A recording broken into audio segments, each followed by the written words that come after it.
video kali ini kita mau ngebahas dan menjawab beberapa pertanyaan teman-teman yang sudah mampir di kolom komennya Kokadam It's Green.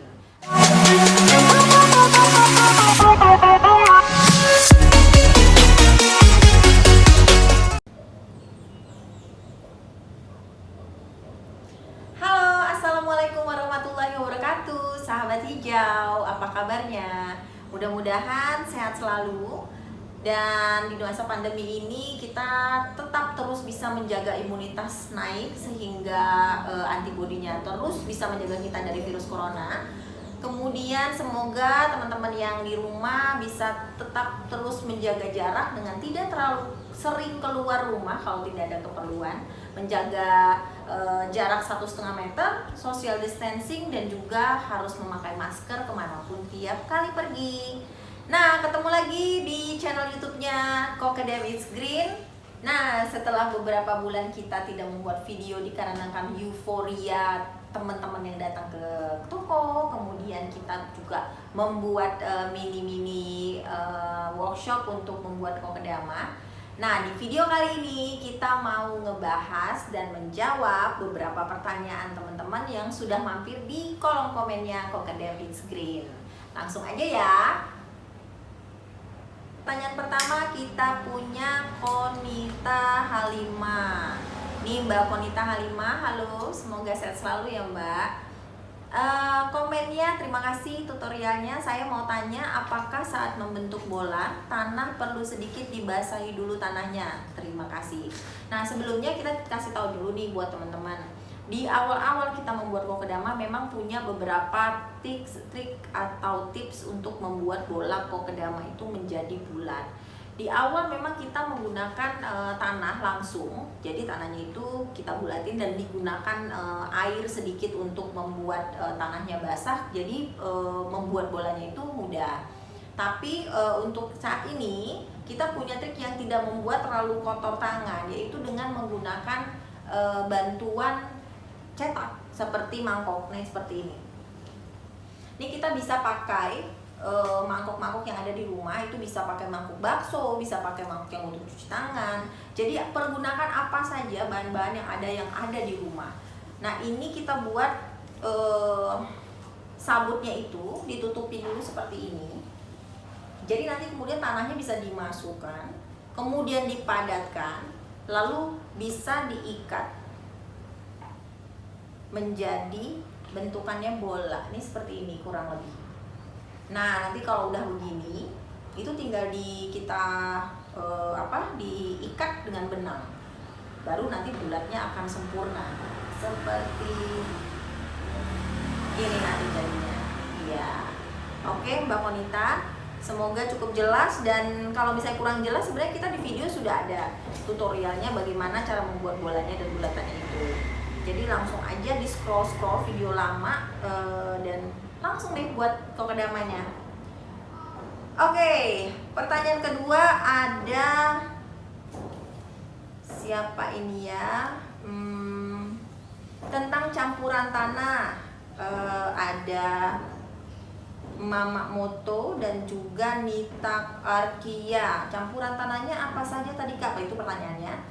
Nah, campurannya itu kita membuat biasanya 2 mixingan. Jadi ada mixingan yang pertama untuk tanaman hias, itu jadi seperti ini nih. Ini tanaman hias seperti sri gading, kemudian Fitonia, kemudian bisa juga aglonema. Itu kita pakai mixingan tanah yang menggunakan campuran tanahnya, tanah humus atau tanah bakaran, boleh dicampur dengan sekam bakar, itu bandingannya 1:1, kemudian ditambahin aja sedikit untuk kompos ataupun pupuk kandang atau pupuk cacing, itu bisa juga. Ditambahin sedikit kokopit. Nah, kokopit ini juga fungsinya untuk melembabkan kadar air yang ada di dalam bola-bola kokedama gitu. Jadi untuk yang mixing yang kedua itu ada campuran tanah untuk sukulen dan juga kaktus. Biasanya sih kami ambil setengah campuran tanah yang untuk tanaman hias itu, kemudian ditambahin lagi dengan tambahannya pasir malam. Pertanyaan ketiga ini banyak juga yang bertanya tentang sabut kelapa. Ada beberapanya, ini ada Mas Toy Fahrul, kemudian Mas Santoso, dan juga ada Lokan TV. Itu ada lagi di beberapa video lainnya yang bertanya tentang sabut kelapa. Kebanyakan sih pertanyaannya tentang beli serabut kelapanya di mana, kemudian sabut kelapanya itu yang udah bersih, sudah bebas dari zat tanin, dan bagaimana cara membentuk sabut kelapa agar menjadi bulat. Nah, yang pertanyaan terakhir, bagaimana membentuk sabut kelapa agar menjadi bulat, tadi sudah saya jelaskan, itu kita pakai bantuan mangkok. Kemudian untuk pembelian sabut kelapa itu banyak banget sih sebenarnya ya, di marketplace sudah banyak, tinggal pilih mau yang harga berapa itu ada. Lalu bisa juga teman-teman bikin sendiri, caranya gimana itu mudah sekali sebenarnya. Yang paling penting adalah bagaimana cara kita menghilangkan zat tanin yang ada di dalam sabut kelapanya. Jadi kalau teman-teman beli kelapa di pasar, itu sabutnya kita sobek-sobek dulu, kemudian kita rendam terus sekitar 1 malaman, besoknya dicuci bersih, kemudian dijemur di bawah sinar matahari, kemudian dicuci lagi hingga 3 kali, lalu dijemur sampai benar-benar kering. Nah itu biasanya sih zat taninnya sudah keluar karena kita cucinya pakai air yang mengalir. Nah itu bisa digunakan untuk bikin sabut kelapa untuk kokedama. Oke, kemudian ada yang bertanya tentang cara merawat. Cara merawat ini dari Mas Arsil, ada juga sama Wijayanti. Oke, cara merawatnya ini sudah saya rangkum. Itu sebenarnya mudah sekali. Merawat kokedama itu sebenarnya adalah penjadwalan perendaman yang benar. Jadi kalau untuk tanaman-tanaman daun atau tanaman hias seperti ini, itu direndamnya 1 minggu sekali menggunakan air biasa. Boleh ditaruh di ember, boleh ditaruh di mangkuk besar. Ini boleh tenggelam semuanya, ini nggak ada masalah sih. Jadi tanahnya juga nggak usah khawatir untuk keluar. Dan itu direndamnya nggak usah lama-lama, sekitar 1 sampai dengan 2 menit itu cukup. Nah sebulan sekali campuran perendamannya boleh dikasih dengan pupuk. Pupuknya bebas, boleh NPK, boleh pakai B1, boleh pakai penyubur daun, itu juga boleh. Dan kalau untuk model tanaman seperti ini ya, masuk ini ke sukulen ataupun kaktus, cara perendamannya itu cukup 2 minggu sekali. Nah ini direndamnya sama sih sebenarnya, cuma dia nggak usah direndam semuanya, jadi hanya setengah bola itu kita rendam, dan tidak usah sampai 1 menit, paling sekitar di 30 detik itu sudah bisa diangkat, dijemur, kemudian dikembalikan lagi setelah air di dalam bolanya itu sudah tidak mengeluarkan tirisan begitu. Kemudian cara merawat selanjutnya, namanya tanaman ini ya teman-teman yang paling penting.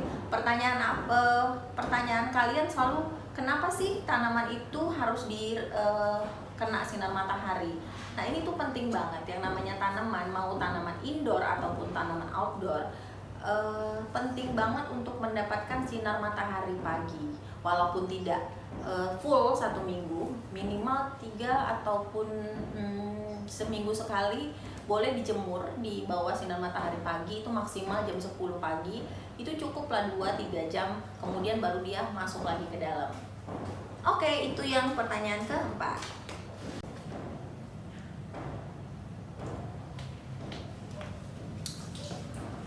Oke, lanjut ke pertanyaan berikutnya.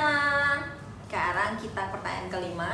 Ini ada pertanyaan dari Mas Reza, tanaman apa yang cocok untuk kokedama? Secara general sebenarnya hampir semua tanaman itu bisa dijadikan kokedama, kecuali mungkin untuk tanaman pohon seperti buah, pohon mangga, itu agak sulit sepertinya untuk dijadikan tanaman hias. Namun hampir semuanya sih bisa dijadikan kokedama, dan saya sih kepengennya teman-teman hijau yang di rumah bereksperimen dengan berbagai jenis tanaman, jadi bisa banyak koleksi kokedamanya. Oke, kemudian ada pertanyaan dari Rizky Saputra. Kalau tanaman sudah dibentuk kokedama, apakah tanaman bisa tumbuh tinggi dan besar? Dan apakah setelah dibentuk kokedama bisa dilepaskan kembali bentuk kokedamanya? Oke, sebelumnya nih kita mau kasih tahu teman-teman, ini kita punya Sansevieria Dan ini tuh kokedamanya sudah lama sekali, ini udah 2 tahun lebih, dan dia sudah mempunyai anak nih. Ini bisa kelihatan ya, ini anakan yang lama dan sudah mulai tinggi seperti ibunya.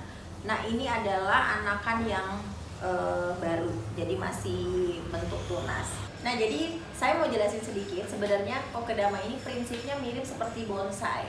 Kalau bonsai itu adalah mengkerdilkan tanaman. Nah, kokedama ini menghambat pertumbuhan. Jadi kalau misalnya si sansevieranya ini sudah sebesar ini dengan bentukan daunnya selebar ini, biasanya anakannya tuh nggak akan jauh-jauh dari indukannya. Jadi dia akan tumbuh mirip seperti indukan yang pertama kali kita kokedama. Jadi seperti dihambat pertumbuhannya. Nah, kalau kita mau sansevieria ini besar, ini kita harus buka kokedamanya dan tumbuh kembalikan dia ke tanah atau ganti pot dengan media yang lebih besar. Jadi tanaman kokedama tidak bisa tumbuh besar, tapi dia akan segitu-segitu aja. Jadi sebenarnya masih banyak sih pertanyaan yang belum saya jawab, dan tapi ada beberapa juga yang udah langsung saya jawab dari kolom komen. Dan biasanya itu pertanyaannya berkisar pada pertanyaan yang sama. Jadi buat teman-teman jangan males-males ya untuk scrolling video-video kita yang terdahulu, karena sudah dijelaskan mulai dari perawatan, kemudian ada campuran tanah yang lebih lengkap penjabarannya, kemudian bagaimana cara merawat, itu ada semua. Dan tetap semangat untuk bertanam, tetap semangat untuk menjadikan rumah kita lebih hijau, agar anak cucu kita di masa depan tetap dapat menikmati bumi yang indah dan juga bebas polusi. Ya, jangan lupa untuk di-subscribe dan juga di-share agar teman-teman bisa terus dapat menyaksikan video-video dari Kokedama It's Green. Nah, dukung terus juga dengan tonton videonya sampai habis, kemudian berikan like. Oh iya, kalau punya request enaknya nih video selanjutnya kita mau ngobrolin apa atau membahas apa, jangan lupa langsung aja tulis di kolom komentar, dan insya Allah kita bakalan kembali untuk bikin video sesuai dengan keinginanmu. Assalamualaikum warahmatullahi wabarakatuh.